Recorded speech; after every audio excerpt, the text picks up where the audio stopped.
So I've just completed The Last of Us Part 2 on the channel. You can go watch that. That's actually my previous video right now.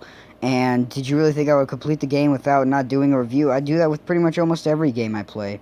I beat Star Wars Jedi Fallen Order. Do a Star Wars Jedi Fallen Order review. I beat Red Dead Redemption 2. I do a Red Dead Redemption 2 review. And I beat the first Last of Us like 3 or 4 months ago, and that inspired me to return to these game reviews, and then I got into them more, so yeah, I'm doing more.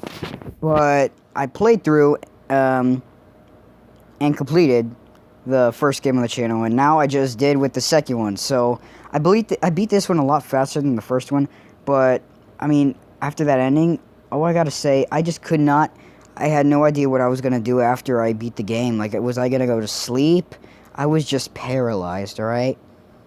I was paralyzed after I beat this game because the ending wasn't okay. It was pretty bad, and I know a lot of people hate it, but it was more sad than anything. I mean, Ellie just lost Joel, and then you could tell by the song, she didn't finish the song because she lost herself. She lost herself. That's kind of why she didn't finish off Abby. And then she came back, and she was gone. Dina was gone. Tommy was gone. She has been all alone, and her worst fears come true. That makes me more mad than anything. Her worst fears come true. She has nobody left. That's awful. It is a really sad game, I gotta be honest, but it was very well done. I love the first game. It's probably one of my favorite games of all time. I gotta tell you the truth. The second one was nowhere near as good as that first game. The first game was a masterpiece, and here's the thing. This is getting a backlash because what they pulled on with Joel, and yeah, I'll get to that later, but I mean, yes, that was sad, and I was more mad the first time it happened. If you look at my playlist of this game, and you look at part 7 when he died, oh my god, I was screaming. My throat hurt when I screamed that loud. Really, though. I could not stand that, and whenever you had to play as Abby afterward, I almost couldn't do it. But I did it for the sake of you guys, for the sake of your entertainment. I have to finish every game I play on the channel, there's only like 2 games I could think of that I've ever not completed on the channel, and they were over like 3 years ago. I started them and I never finished them. There were Spider-Man Shattered Dimensions and Batman Arkham Origins. I never finished them. Judging by that, they won't get remasters, so I probably won't be able to ever finish those games. But, yeah, that's besides the point.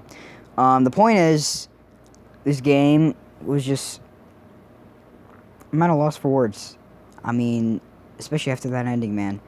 I want to call it, like a damn near masterpiece. I just want to say I loved it. I mean, I'm not going to call it a damn near masterpiece. If they did Oscars, the first game would if the Oscars did games, The Last of Us would totally win for 2013. With this win for 2020, I would say no. I would say that's more of like Ghost of Tsushima. Everybody's saying that that's game of 2020. They do Game of the Year awards, Sekiro won for last year, God of War won for 2018, Breath of the Wild won for 2017, Overwatch won for 2016, Witcher 3 won for 2015. I'm going to stop there because we're done talking about the past, man. This is this, man. But yeah, I do think that Ghost of Tsushima will probably win Game of 2020.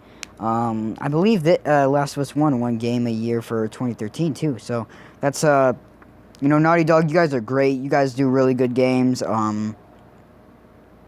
Sometimes a lot of parts in this game, you really pissed me off. Like how you killed Joel. You just did it at the beginning of the game. No sacrifice or anything.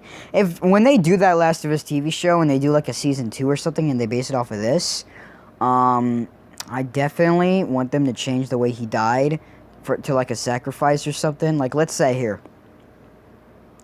Joel and Ellie are in the middle of killing Abby or something, and Abby shoots Joel in the head because she decides to save Ellie. She tells Ellie to like run off while he takes care of her. He kind of dies for Ellie, and at that exact moment, Ellie kills Abby, and then they get a final goodbye moment. Especially if Hugh Jackman's gonna be playing. I heard a lot of people want him to be playing Joel in the series. I do too. if they want to cast him, they gotta change it, man. I don't want to see my boy die like that. I mean, I love the character, I love the actor, and I just, if you combine both the things in live action and just kill him like that, like, oh, that's really gonna be painful. It was painful in this game. I tell you, if I just played this game first without playing the first game, I would not understand the story, and I probably wouldn't be too angry or sad about the Joel thing. I'm seeing a lot of tributes on his death on YouTube, which is making me cry so badly. It's just, oh my god, man, this game really nailed all the sadness, you know? I thought of that a lot in this game. I, like, you know?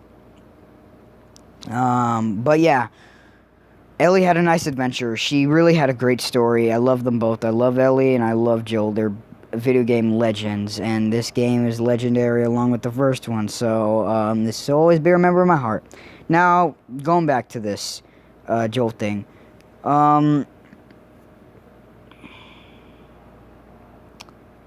didn't really kill Abby at the end, and that's what everybody was mad about, and yes, I'm still mad about that, but I mean, dude, we had to watch that. That made me painful. That really hurt me so badly. Like, for real, and it made me feel like sometimes that actually, it made me feel like somebody I know personally actually died, you know? I could kind of feel it in my head, and next time I see a golf club or a guitar, I'm probably going to have a lot of flashbacks to this game and feel like tragic, because this game really did it. This game actually really made me hurt personally, and that's something that games are very hard to do. Last of Us really changed my life, and then they made the sequel. It has the same affection. So, the game is legendary just for that. I would have to say that this is a straight 5 out of 5. I mean, the fact that it makes me personal, hits me on a personal level, that's just a straight up masterpiece. I don't know what you're talking about. Maybe that's why so many people love Joker so much, because as entertainment wise, I think it's a bad film. But if you just think of people who are suffering from some kind of that, and it goes personal, that's why they love it so much, man. No game has ever made me feel this way on a personal level. I mean, I've had great games that I've played, and I've loved the ending, and they've made me feel so satisfied and sad, but no game has ever made me hit on a personal level. So that makes this game a special place in my heart, and it always will stay there. So, I can't believe I played through and finished the first 2 Last of Us games on the channel. I hope you guys really loved and enjoying them. And if you missed out on the whole series, I got a playlist on it, and I got a playlist of the first game as well. But yeah, that's my review on The Last of Us 2.